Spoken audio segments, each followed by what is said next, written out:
Salam əziz müəllimlər, hər vaxtınız xeyir olsun. Mən Zəhra Əhmədova.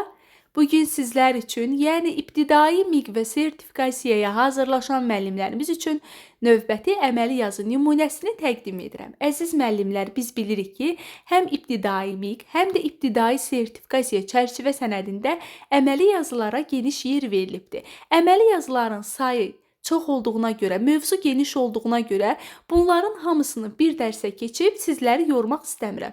İmtahanda qarşımıza çıxa biləcək tipdə açar məqamlarla istəyirəm ki, hər gün bir əməli yazını sizlərə təqdim edim. Sizlər üçün bu bir neçə gündə akt, protokol, vəkalətnamə və teleqram haqqında geniş şəkildə danışmışam. Ən əsası onların testə düşə biləcək formalarını, açar məqamlarını izah etmişəm. İndi isə gəlin tərcümeyi hal əməli yazı nümunəsi ilə bağlı imtahanda qarşımıza necə sual çıxa bilər ona baxaq. Birinci növbədə nəyə fikir verirdik? Deməli, tərcümeyi hal ərəb sözüdür, ərəbcə. Tərci geri çevirmə, təkrar etmə və hal surət vəziyyət sözlərinin birləşməsindən düzəlibdir. Baxın, diqqət yetirəcəyimiz ilk məqam nə olacaq? Bax, bu hissə olacaq. Yəni, yazar ki, ərəbcə tərci, geri çevirmə, təkrar etmə və hal, surət, vəziyyət sözlərinin birləşməsindən düzəlmişdir.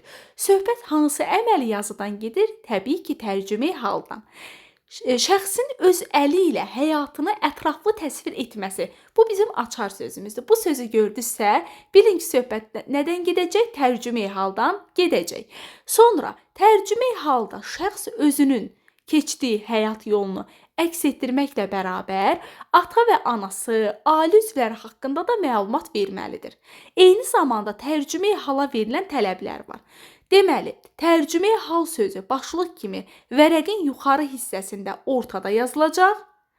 Tərcümeyi halda şəxs adını, atasının adını, soyadını, doğulduğu günü, ayı, ili, yeri, şəhərdirsə, kənddirsə, rayonsa mütləq qeyd etməlidir. Eynən şəxsiyyət vəsiqəsində olduğu kimi. Sonra məktəbdə oxuduğu dövrdə apardığı ictimai işləri və nailiyyətləri ardıcıl şəkildə sadalamalıdır.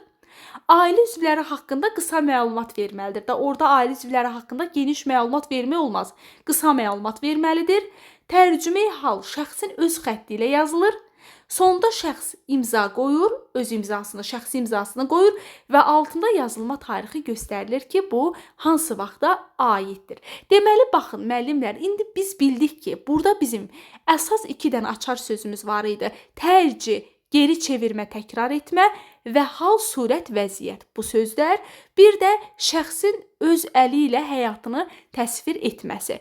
Baxın, burada da görürük ki, bir əməli yazı nümunəmiz var, yəni tərcümeyi hal nümunəmiz var. Ortadan tərcümeyi hal yazılıbdır. Birinci şəxs özü haqqında məlumat verir.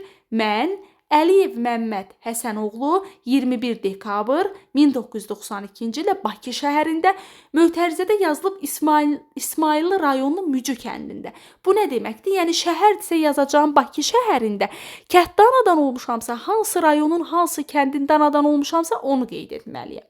1998-ci ildə Bakı şəhərindəki 150 saylı məktəbin 1-ci sinifinə daxil olmuş, 2008-ci ildə həmin məktəbi bitirmişəm. Bu haqda məlumat olmalıdır.